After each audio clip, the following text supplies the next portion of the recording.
votre parcours. Bien, merci. Alors, le parcours, il a été assez long.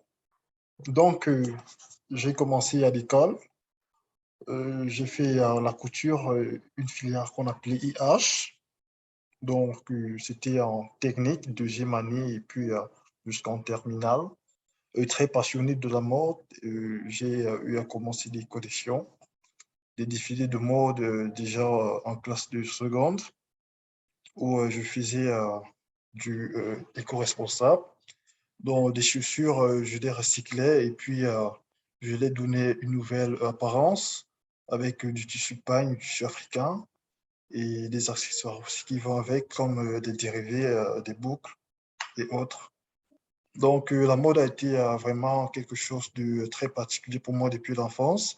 Et jusqu'à présent, je me bats chaque jour pour essayer de sortir quelque chose de nouveau, de très particulier et tout, et aussi lutter pour comment dire, recycler en fait. Il faut recycler, il faut toujours recycler pour éviter la pollution de l'environnement.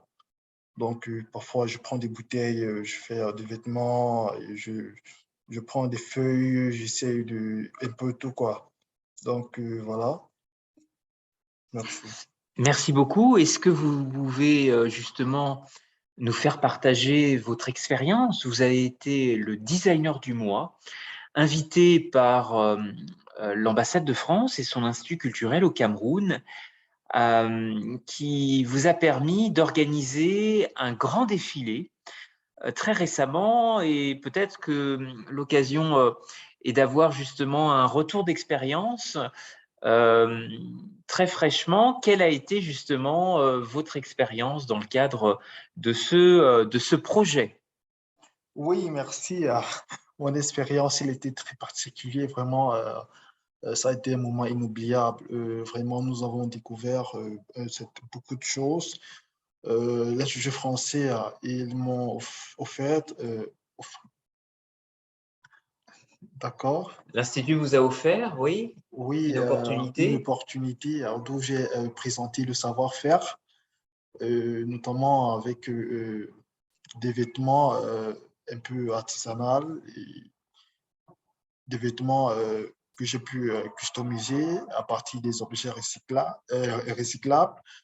Donc, l'Institut français, j'ai pu mettre en avant cette expérience, voilà, la création, où j'ai habillé quelques Miss et mannequins qui ont fait un magnifique défilé. Voilà, vraiment, j'ai trouvé ces moments inoubliables. Aussi que je me suis un peu sorti de ma zone, voilà, où j'ai eu à découvrir d'autres stylistes, designers et autres. Donc, c'était vraiment un moment très, très unique. Vraiment, j'ai remercié l'Institut français pour ça et pour cet encouragement et tout. Donc, merci. Une vitrine aussi pour des marques locales, selon vous? Est-ce que c'était autour des mannequins que vous avez associés, des acteurs créatifs avec lesquels vous travaillez? Comment s'est fait cette coalition créative lors de cette journée? Bon, cela a été avec des mannequins. Nous Locaux? avons, oui, locaux, plus, je peux dire 90%. D'où aussi j'ai invité quelques acteurs de mode, des designers et créateurs. Ils sont venus aussi découvrir. Voilà, donc ça a été un échange assez unique parce que chaque designer a cette touche-là unique, cette particularité. Et quand on se retrouve ensemble et que on découvre quelque chose de nouveau, et ça fait mûrir l'esprit en fait. Voilà, donc ça a été vraiment parfait et c'était cool en fait. Merci. Et une affluence remarquable puisque vous avez rempli l'amphithéâtre, hein, la grande salle de spectacle. Oui, oui, et bien évidemment, ça a été aussi une surprise parce qu'on n'imaginait pas une si grande foule ce jour. Je rappelle que c'était le 27 juin à l'Institut français. Voilà. La salle était vraiment pleine malgré la pluie et tout.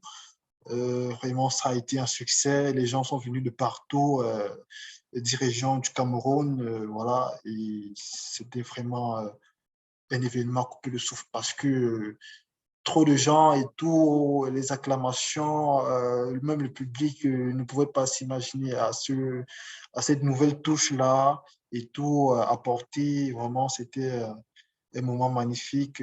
Voilà, le public et tout. Pour cette dernière question, on va regarder ensemble le futur.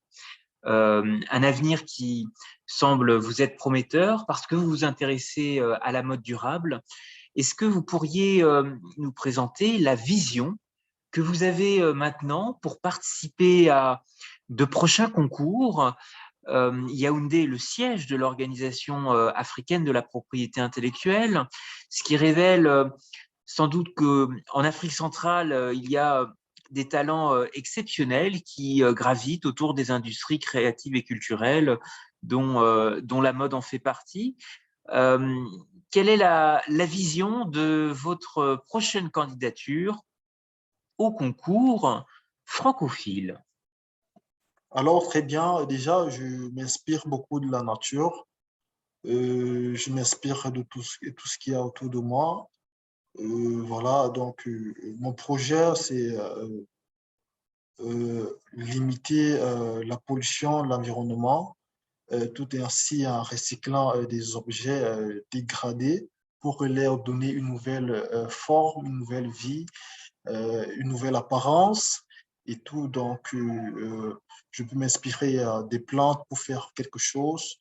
De nouveau, je peux prendre par exemple des chaussures customisées à partir, soit je prends l'exemple du raffia ou d'autres, du lin et autres, des textiles naturels, voilà.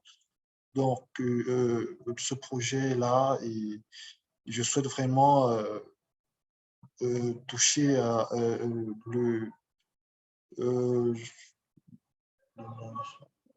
Un nouveau public, de nouveaux prescripteurs, de nouveaux influenceurs? oui, de nouveaux influenceurs, et voilà, toucher à le zénith, voilà, aller au-delà de ce que je fais, vu que la vision est tellement illimitée, c'est illimité en fait, il y a des idées chaque jour et il y a des, voilà, et tout.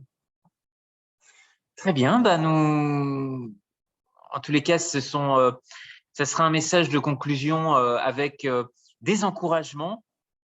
Vous avez franchi un premier pas avec cette pré-candidature et en espérant que le jury sera sensible à votre vision, à votre savoir-faire et à la grande diversité aussi des propositions que vous avez pour la mode durable. Merci à vous.